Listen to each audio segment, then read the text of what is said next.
अस्सलामुअलैकुम वरहमतुल्लाहि ताला वबरकातुहू। अज़ीज़ नाज़रीन, रमज़ान शरीफ का मुक़द्दस व मुताहर महीना चल रहा है। पहला अशरा रहमतों का गुज़र चुका है, दूसरा अशरा मग़फ़िरत का चल रहा है। अल्लाह तबारक व तआला इस महीने का फैज़ान हम तमाम को अता फ़रमाए। अज़ीज़ नाज़रीन, एक बहुत ही अहम मसला आपके सामने बयान करूँगा। मसला ये है कि रोज़े की हालत में नाक के अंदर तेल डालना या नाक में दवा डालना ये जायज़ है या जायज़ नहीं है। इस मौजू पर इंशाअल्लाह आपसे गुफ्तगू करूँगा। उससे पहले इस वीडियो को आप लोग because it was already an act that was in place and we should abide by that. Today we celebrate, we recently celebrated Constitution Day on the 26th of November and today we had a discussion about that in the parliament. पर हम रोज़ तो उसको का उल्लंघन कर रहे हैं, रोज़ उसकी धज्जियाँ उड़ा रहे हैं। तो ये कोई दिवस के तौर पर मनाने से नहीं बात बनेगी। आपको उसके मूल्यों को पहचानना होगा, उन्हें कबूल करना होगा और उनका पालन करना होगा। एक तर्क इसमें ये भी दिया जाता है, मैं चाहती हूँ आप जो वक्फ बिल है उस पर भी अपनी राय इसी के साथ ही जाहिर कर दें, क्योंकि वही चीज़ है, लॉ स्टूडेंट भी और एक नेता के तौर पे भी। एक इसमें तर्क ये दिया जाता है कि एक तरफ तो वक्फ है, जो किसी भी संपत्ति पर अगर उंगली कर दे तो वो संपत्ति उसकी हो जाएगी, और दूसरी तरफ हिंदू है जिसके खुद के मंदिर को भी अगर पहले तोड़ा गया है तो वो उसकी भी मांग नहीं कर सकता है। तो ये दो तरफ दो अलग अलग शक्तियां दी गई हैं और अब उन शक्तियों को वापस लेने का वक्त है। देखिए, वक्फ, आपको लगता है कि हमारा देश उस तर्ज पर है जहाँ मुसलमान कह देगा ये मेरी संपत्ति और उसको मिल जाएगी? Do you really believe so in your heart? को लेके मुसलमान के लिए there are procedures, there is paper work that needs to be done. कोई भी खड़ा होके कहीं भी नहीं कह सकता कि ये मेरी संपत्ति है। That's wrong. ये जो आइडिया सोशल मीडिया के माध्यम से या पैम्फलेट्स और उसके अपने IT सेल के माध्यम से जो फैलाए जा रहे हैं, ये बिल्कुल बेबुनियाद और गलत है। Everything has a process in place और वक्फ की संपत्ति का भी वही है। हमारी आपत्ति इस बिल से ये है। मैं एक मिनट बस रोक रही हूँ आपको बीच में। वो यही कहने की कोशिश कर रहे हैं, जैसा आपने कहा कि वक्फ किसी भी जमीन पर हाथ रख देगा तो वो उसकी नहीं हो जाएगी, एक प्रॉपर प्रोसेस के थ्रू उसे गुजरना पड़ता है। वो भी ये कह रहे हैं कि हम किसी भी मस्जिद पर हाथ रख देंगे तो वो मंदिर नहीं हो जाएगा, एक प्रॉपर प्रोसीजर के थ्रू उसे गुजरना पड़ेगा और बस जैसे ही होगा उसके बाद दूध का दूध पानी का पानी हो जाएगा। वो यही कहने की कोशिश कर रहे हैं। Ma'am, that's why the places of worships act was brought in place. क्योंकि अगर आप मान लीजिए मस्जिद के नीचे आपको मंदिर मिल गया, ठीक है, मंदिर के नीचे आपको बौद्ध मंदिर मिलेगा, फिर आप क्या करेंगे? उसके नीचे आपको और पुरानी सिविलाइजेशन का कुछ मिलेगा, then where do we stop? Where do we put a stop to it? You have to put a stop somewhere. It's not that कि आप रोज खुदाई, फिर तो आप सबकी मानते जाइए और रोज खुदाई करते जाइए, कोई बात नहीं। And we have to come to a place where the friction ends, where this issue gets resolved.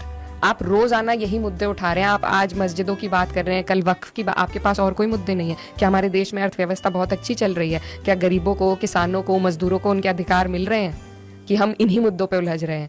Why does the government only want to instigate such issues? Why not bring about a minimum wage bill? Why not talk about the laborers movement? Why not talk about farmers? Why not talk about women? Are we all satisfied with the positions we have in the society? I don't think so. But because it fans their agenda, it promotes their agenda, that's why they will bring about only the issues that will hurt at the sentiments of the minority of this country. And I totally am against that. अगर उन्हें वो agenda suit कर रहा है तो ये क्यों ना माना जाए कि क्या पता विपक्ष को भी ये एजेंडा सूट कर रहा हो कि अल्पसंख्यकों का वोट, क्योंकि उनके पास तो है नहीं, तो क्या पता हमारे पास तो सारा आ जाएगा। इसीलिए वो इन मुद्दों पर मुखर नहीं होते हैं, इसलिए वो धर्मनिरपेक्ष वक्फ को लेके या नहीं, उनके समर्थन में नहीं है। मेरा कहने का ये मकसद है, जो मैंने शुरू में भी आपको कहा था इकरा जी, कि तुष्टीकरण का आरोप दोनों तरफ है। बीजेपी को ये कहा जाता है कि वो हिंदुओं का वोट लेने के लिए करती है, समाजवादी पार्टी के लिए तो शुरू से ये कहा जाता रहा है कि मुस्लिमों का, यादवों का वोट बैंक हासिल करने के लिए हमेशा से उनकी राजनीति रही है। तो तुष्टीकरण का आरोप तो दोनों तरफ लगा है। But ma'am, like I already specified to you, ठीक है, हर पार्टी सिवाय भाजपा के, I will put it very clearly for you, सिवाय भाजपा के हर समाज का वोट लेने की कोशिश करती है। वो समाज दे या ना दे वो उनका अपना ओपिनियन है, लेकिन प्रयास ये होता है। हमारी पार्टी का तो अब नारा भी पिछड़ा, दलित, अल्पसंख्यक का है, which encompasses 80%, mind you, 80% of the population, more than 80। तो ऐसा नहीं है। लेकिन भाजपा जो है वो सिर्फ और सिर्फ मुसलमानों को एक्सक्लूड करती है। That is why I said exclusive politics Bhajpa कर रही है। We need to do inclusive politics. If you can tell me one MP from BJP who's a Muslim, I will take my words back. If you can tell me one ticket that they gave to Muslim, I will take my words back. Right? लेकिन वो कहते हैं सबका साथ, सबका विकास, सबका विश्वास। अरे कहने को तो वो 15 लाख भी दे रहे थे, आपके अकाउंट में आए थे। 2 करोड़ नौकरियां भी दे रहे थे। मेरे तो क्षेत्र में किसी को नहीं मिली अभी तक एक भी नौकरी। तो कहने को तो वो बहुत कुछ कहते हैं, उनकी सारी बातों को हम गॉड्स वर्ड नहीं मान लेंगे ना। तो ऐसा नहीं है, everybody does politics and politics operates in a way in our country. We can not shy away from the fact that there is language differences, there are cultural differences, there are caste differences, there are religious differences, there are tribal people and all sorts of people, and that is how the country is known for unity in diversity.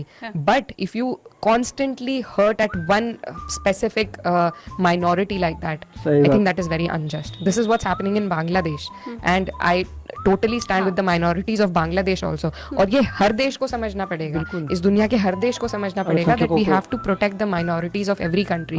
If we don't do that, the country will not progress, whichever country it might be. जी बिल्कुल। अच्छा, law student होने के नाते भी, उत्तर प्रदेश से ताल्लुक रखने के नाते भी, मैं बुलडोजर एक्शन के ऊपर भी आपका रिएक्शन चाहूंगी। हालांकि अब तो सुप्रीम कोर्ट ने कह दिया है कि वो असंवैधानिक है, लेकिन लोगों के मन को आपने कितना पढ़ा? क्योंकि उत्तर प्रदेश में बुलडोजर एक्शन का मतलब एक न्याय का प्रतीक हो गया था, तुरंत न्याय लोगों को मिल रहा है और लोग उसकी सराहना भी करते, मुझे दिखाई दिए। तो ये जो लोगों का माइंडसेट चेंज हुआ, सुप्रीम कोर्ट भले कह रहा है कि वो असंवैधानिक है, लोग क्यों तारीफ कर रहे हैं, क्यों वाहवाही कर रहे हैं? क्योंकि हमने समाज में, हमने नहीं, भाजपा ने समाज में इस कदर जहर घोल दिया है कि अब लोग एक दृष्टि से देखना पसंद करते हैं। तो और वो बहुत गलत है। इसीलिए मैं कह रही हूँ कि जो नुकसान इन्होंने देश का किया है उसकी भरपाई करने में हमें बहुत वक्त लग जाएगा। और ये जो बुलडोजर एक्शन है ये गैर संवैधानिक है, ऐसा अब सुप्रीम कोर्ट ने कहा है। लेकिन जो हमारा उत्तर प्रदेश है, वहाँ पर जो सरकार चल रही है वो अपने अलग ही प्लेनेट में चल रही है, एक जंगल राज की स्थिति वहाँ पर बना रखी है। आप सबसे भी चाहूंगा कि आप भी उसी तरह से मोहब्बतें दें, क्योंकि आप यहाँ जो दुआएं देंगे, जो मोहब्बतें देंगे, वही हमारी सबसे बड़ी पूंजी होगी और अपनी झोली में भर के हम वही ले जाएंगे। मैं ये शेर पढ़ता हूँ आपके। मैं इन थपेड़ों में अपनी कश्ती को पार उतरना सिखा रहा हूँ, मैं मर के जीना सिखा रहा हूँ, मैं जी के मरना सिखा रहा हूँ।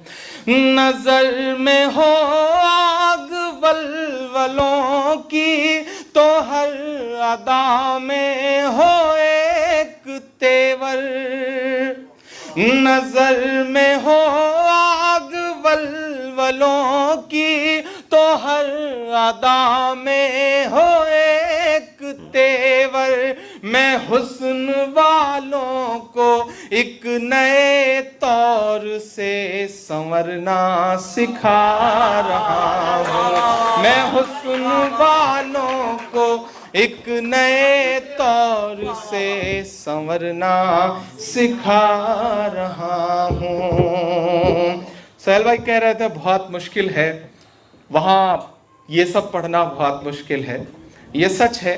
लेकिन जब आप कुछ ठान लेते हैं और अपने हुनर को एक मिशन बना लेते हैं तो अल्लाह कहीं ना कहीं उसमें मदद करता है। और मैं ये शेर पढ़ता हूँ साहब के।